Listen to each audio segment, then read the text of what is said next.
7 senjata rohani yang Tuhan berikan kepadamu, tetapi tidak kamu gunakan. Iblis berharap kamu tidak pernah mendengar pesan ini. Izinkan aku berbicara jujur kepadamu. Kamu sedang berada dalam sebuah peperangan. Bukan peperangan fisik, bukan peperangan politik, tetapi peperangan rohani. Sebuah pertempuran atas jiwamu, keluargamu, pikiranmu, dan masa depanmu. Entah kamu menyukainya atau tidak, entah kamu percaya atau tidak, entah kamu sadar atau tidak, musuh sudah terlebih dahulu melawanmu. Dan pertanyaannya adalah, apakah kamu melawan balik? Terlalu banyak orang Kristen hidup seolah-olah mereka sedang berlibur. Padahal, sebenarnya mereka berdiri di medan perang. Kamu pikir depresi hanyalah perubahan suasana hati, bahwa pencobaan hanyalah sifat manusia, bahwa ketakutan, kecemasan, kebingungan, dan kekacauan hanyalah bagian dari hidup. Tidak. Itu semua adalah serangan dari neraka yang diluncurkan untuk menghancurkan takdirmu dan membungkam tujuan hidupmu. Dan inilah bagian terburuknya. Iblis tidak perlu mengalahkanmu jika dia bisa mengalihkan perhatianmu. Jika dia bisa membuatmu bertarung dalam pertempuran yang salah, menggunakan senjata yang salah, dan melupakan siapa dirimu di dalam Kristus, dia sudah menang. Tetapi aku datang untuk mengingatkanmu, Tuhan tidak membiarkanmu tanpa pertahanan. Dia tidak meninggalkanmu dalam keadaan lemah. Dia tidak menyuruhmu berperang tanpa perlengkapan. Dia memberimu senjata, bukan senjata biasa. Senjata rohani. Senjata yang meruntuhkan benteng-benteng.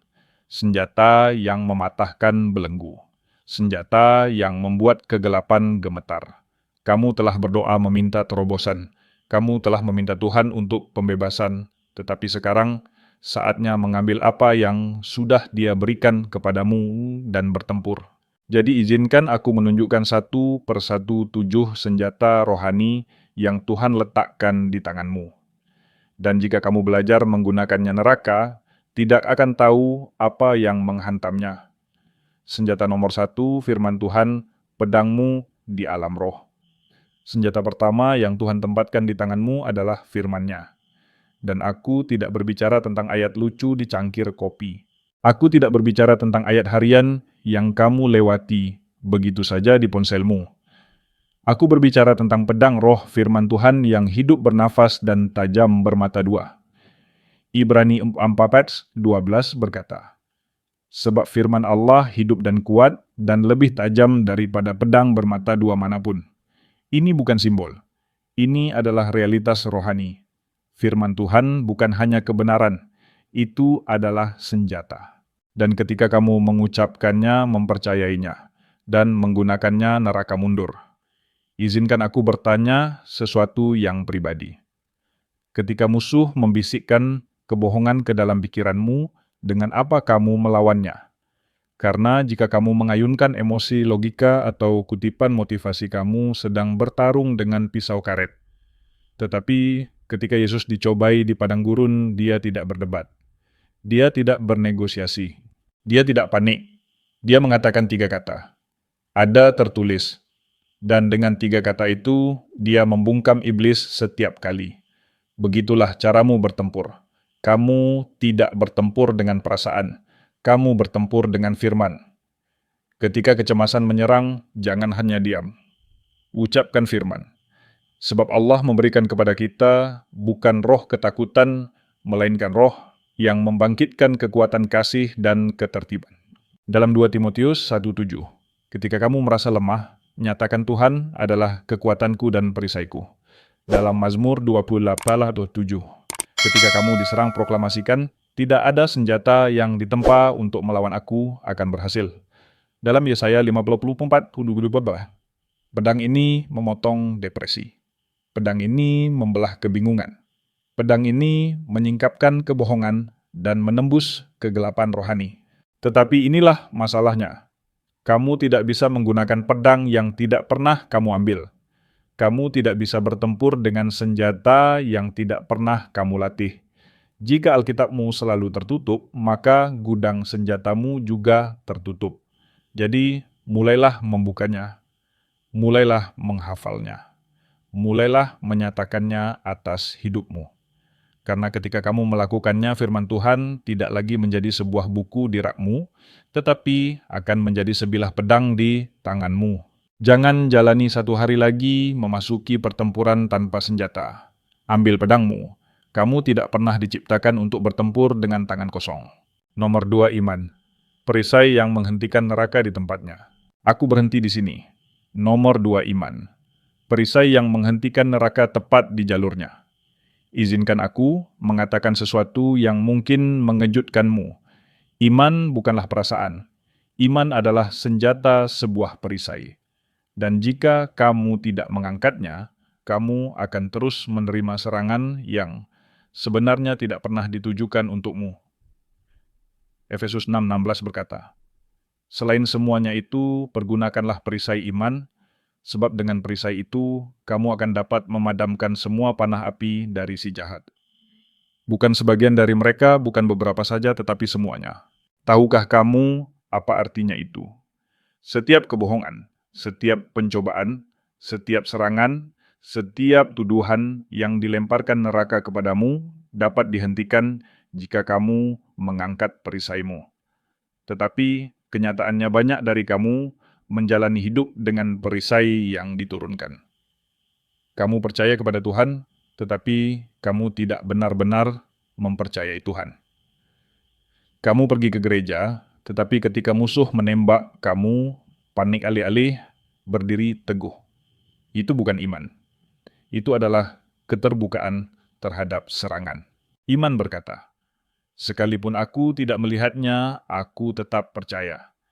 Iman berkata, "Sekalipun aku berada di tengah badai, aku lebih mempercayai firman-Nya daripada angin." Iman berkata, Tuhan tetap baik, bahkan ketika hidup tidak terasa baik. Perisai iman tidak terbuat dari optimisme kosong. Ia ditempa dari keyakinan akan karakter Tuhan.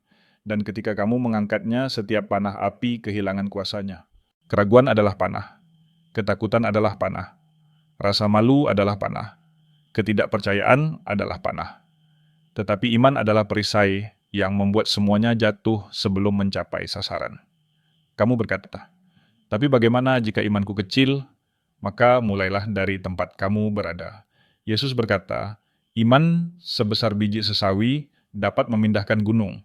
Ini bukan tentang besarnya imanmu, ini tentang besarnya Tuhanmu.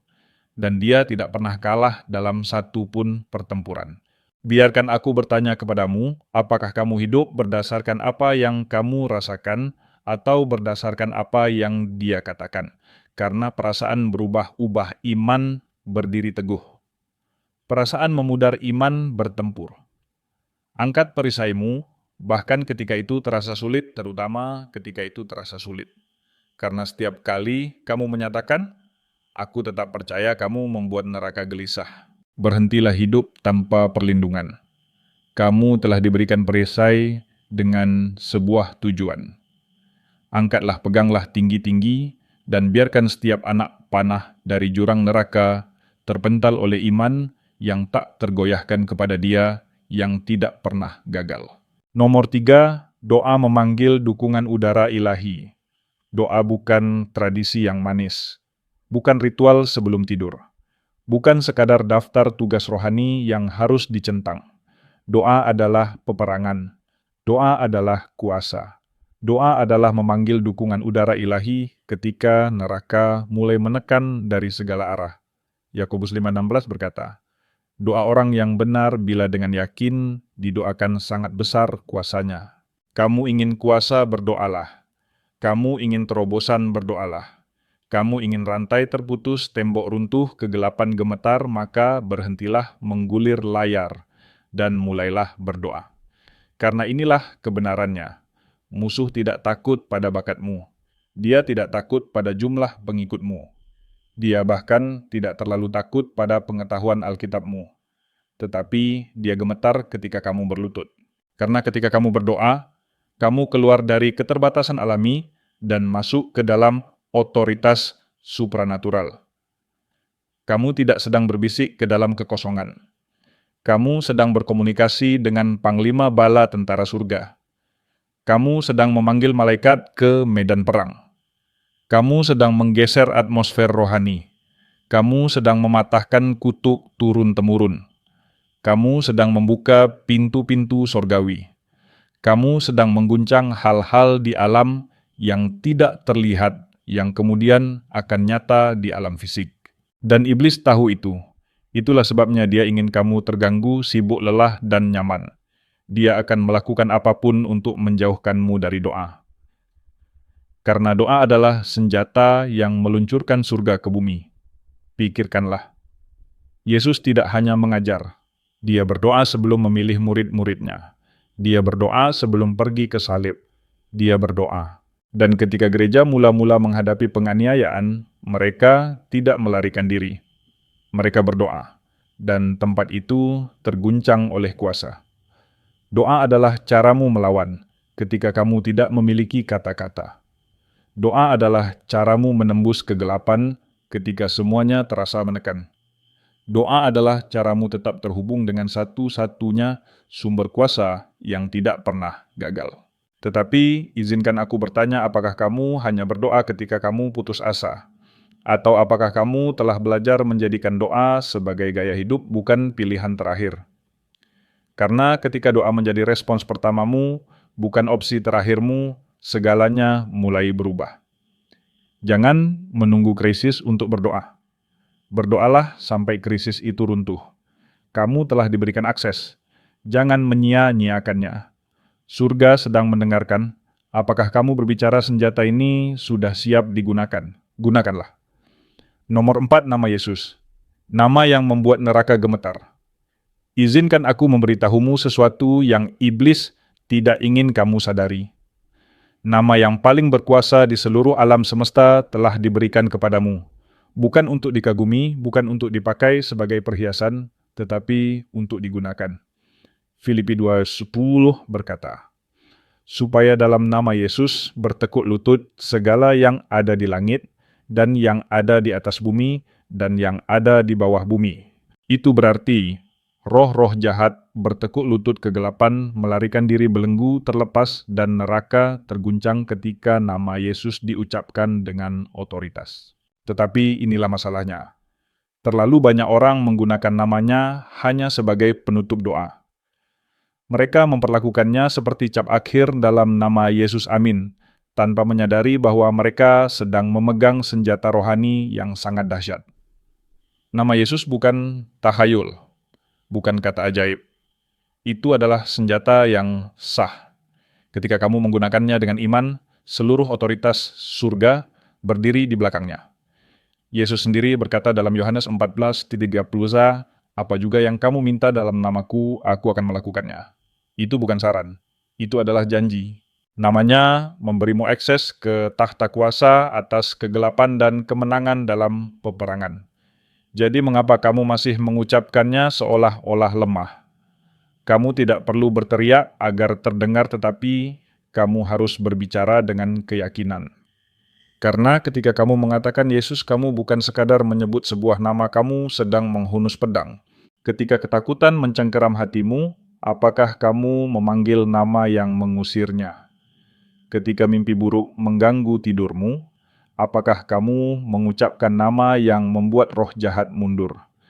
Ketika anakmu sakit, apakah kamu memohon dalam nama yang menyembuhkan? Dengarkan aku baik-baik. Neraka tidak menghormati kehadiranmu di gereja. Neraka tidak takut pada identitas media sosialmu. Tetapi neraka tidak tahan ketika seorang percaya yang telah dibasuh oleh darah dan dipenuhi roh membuka mulutnya dan menyatakan nama Yesus atas sebuah situasi.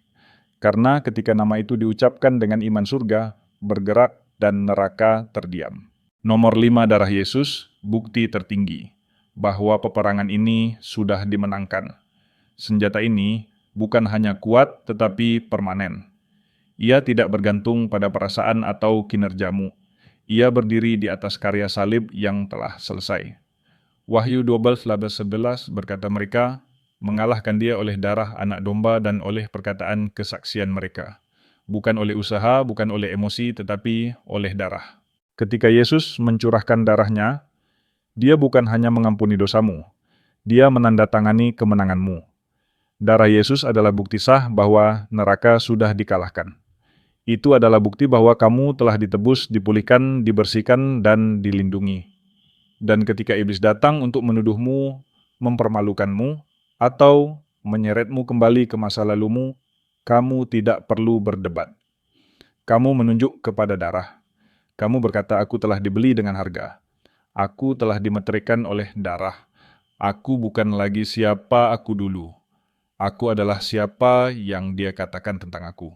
Darah itu berbicara lebih keras daripada masa lalumu, lebih keras daripada kebohongan iblis, lebih keras daripada setiap kegagalan yang mencoba mengejarmu. Tetapi jangan hanya percaya pada darah itu. Terapkanlah. Terapkan atas rumahmu, atas anak-anakmu, atas pikiranmu, atas pernikahanmu, atas setiap pintu yang neraka coba masuki. Ketika bangsa Israel mengoleskan darah anak domba pada ambang pintu, si pembinasa lewat begitu saja. Hari ini kamu memiliki darah anak domba Allah. Dan apa yang telah ditandai oleh darah tidak dapat disentuh oleh musuh. Nomor 6, ketaatan.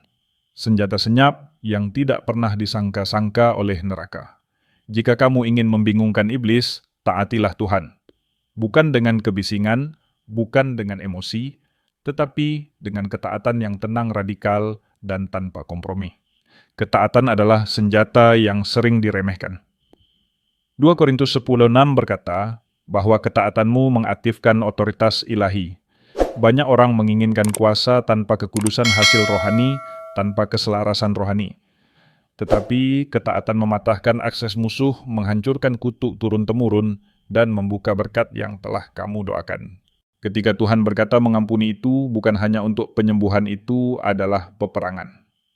Ketika dia berkata memberi itu, bukan sekadar kemurahan hati, itu menghancurkan ikatan keserakahan. Ketika dia berkata menjauh itu, bukan kehilangan itu pembebasan.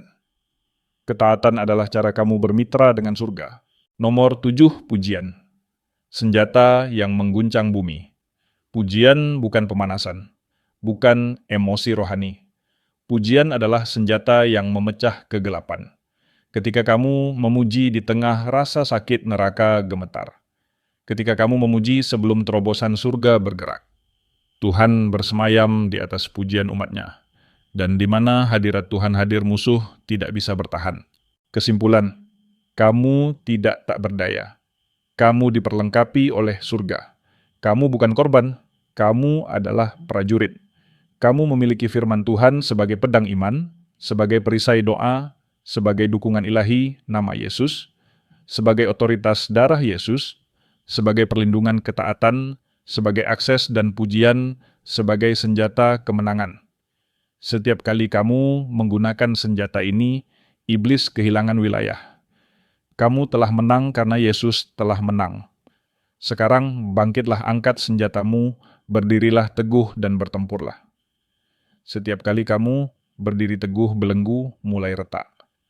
Setiap kali kamu bangkit dalam iman neraka, gemetar karena kamu tidak lagi diam. Kamu tidak lagi pasif. Kamu tidak lagi hidup, seolah-olah kamu telah kalah. Kamu telah menang karena Yesus sudah menang terlebih dahulu. Tetapi sekarang giliranmu untuk menegakkan kemenangan itu, untuk mengayunkan pedang, mengangkat perisai, membuka mulutmu, dan mengambil kembali apa yang musuh coba curi darimu. Keluargamu ambillah kembali. Damai sejahteramu ambillah kembali. Identitasmu, tujuan hidupmu, panggilanmu ambillah kembali. Karena ini bukan sekadar khotbah yang bagus. Ini adalah panggilan untuk berperang. Kamu dilahirkan untuk pertempuran ini. Kamu diselamatkan untuk saat seperti ini. Kamu telah dipersenjatai dengan senjata ilahi dan sekarang waktunya menggunakannya. Tidak ada lagi bersembunyi. Tidak ada lagi menunggu. Tidak ada lagi bertanya-tanya apakah kamu cukup kuat. Kamu kuat. Bukan karena dirimu sendiri, tetapi karena Dia kuat. Jadi, ambillah senjatamu, angkat. Kepalamu, berdirilah teguh di posisimu dan bertempurlah.